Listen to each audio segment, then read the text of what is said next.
Ellis B. Feaster's Radio Aircheck and Classic TV channel. 8 o'clock. Whoops, try a microphone. It works better that way. 8 o'clock on WWDB Philadelphia, the talk station. It's 72 degrees.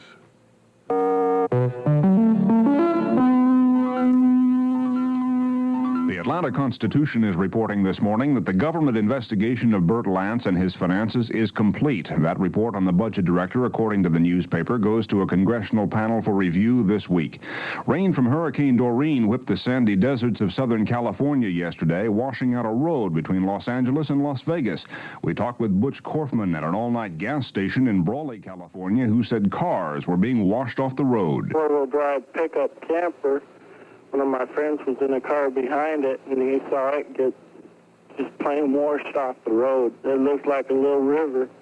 Guy tried driving through it, and it just picked his whole camper and everything, swept about 300 feet off the road. The General Accounting Office says 17% of the loans made by Uncle Sam to college students since 1976 are in default. Among the deadbeat former students, a professional basketball player who makes $85,000 a year. This is Comprehensive News from Mutual Radio. I'm Jon Bascom. Extra hours for extra special savings. That's why all Silo Audio World stores will stay open till 10 every night this week through Saturday. And that's why... Something's up at Silo. But the prices are down. It's the Silo Audio World Late Show and Sale this week and this week only. Straight through till Saturday night, all stores stay open till 10 to give you extra hours for savings like this. Save $33 on a 19-inch solid-state color TV for just $267. Save $51 on a Marantz stereo receiver, specially priced at only $118. Take home a Frigidaire 17-cubic-foot no-frost refrigerator for just $338. Don't miss out on this great chance to save money on all kinds of appliances, TVs, and audio equipment. Hurry to Silo for extra savings with extra hours to shop at the Silo Audio World Late Show and Sale. Hurry, time's a-wasting.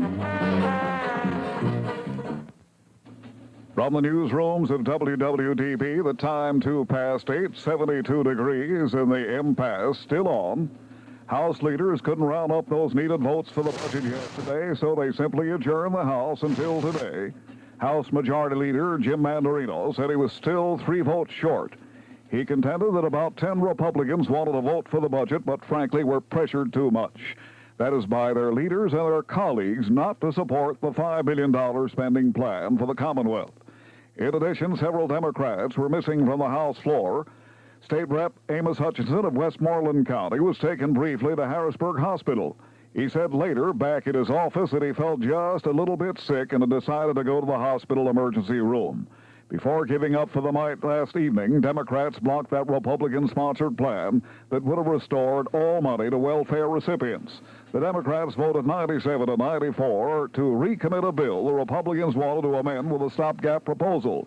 But after all this talking, it's simply an impasse. But maybe today, that impasse will finally be broken. A federal judge has given a 10-day extension to his order keeping the state from cutting off those payments to needy Pennsylvanians. Judge Don Van Arts-Dalen continued a temporary restraining order yesterday concerning payments under that supplemental food program for the state. The order keeps the Infants and Children Supplemental Food Program operating, although the state still does not have a budget. The program costs $45,000 a day. By the way, it's federally funded but state administered. And speaking of the city of Philadelphia, banks in town have thrown sort of a wrench into the state plan to make interest-free loans to welfare recipients left without funds by the budget impasse. Governor Chapp said yesterday the banks did balk of the program already operating in 17 other counties because of various administrative problems.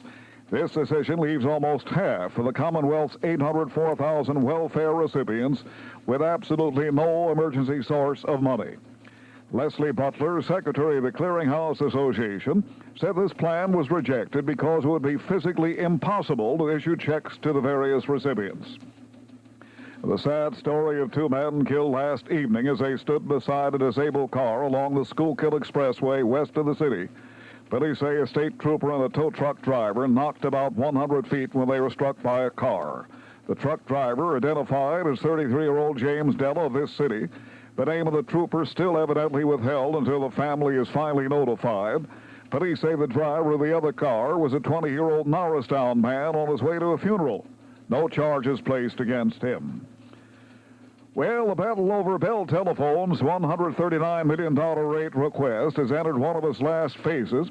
Attorneys for Bell and the State Consumer Advocate's Office began 3 days of oral arguments in Harrisburg yesterday before 2 Public Utility Commission administrative law judges. Those same judges will give a written opinion to the full PUC, which then must make a final decision by October 4. The PUC postponed the rate hike request until that date in order to hold 43 hearings. Bell wants to raise monthly residential rates, and of course it affects all of us, from $41 to $1.27.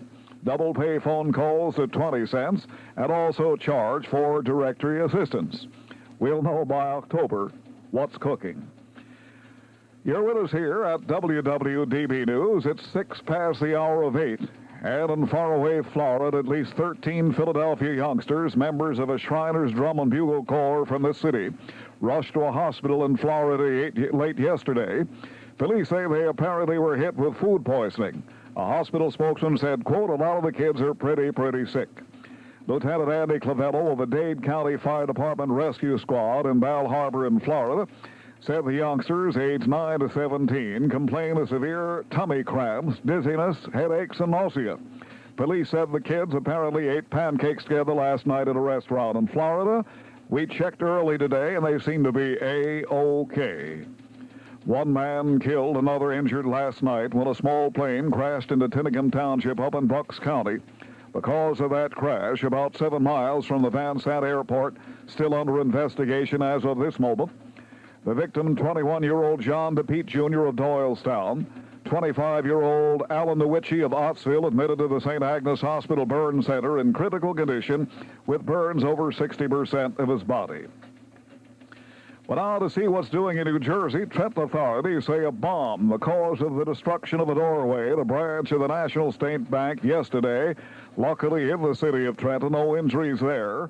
Glass in 3 of the bank's 4 entrance doors were broken, and the metal plate behind one of the doors blown more than 100 feet into a parking lot across the street. And luckily there, no pedestrians in the way. It's 7 past 8, everybody. And here's the situation for our city and in surrounding environs. Partly sunshiny today, high 85 to 90. Warm and rather humid with showers or thunderstorms likely this evening and again tomorrow, Wednesday. Low 70 to 75 this evening, high mid-80s tomorrow. Probability of precipitation just 20% today, but we go to 60 to 70% tonight and again tomorrow. Winds hopping into town east to southeasterly at about 8 miles an hour at the moment, which is 7.5 after 8. 72 degrees and a very sticky 97%. Mutual reports worldwide sports at 8:30. Merrill Reese follows with the local sports. Meantime, 72 degrees and 97%. That's it then from our WWDB News Bureau.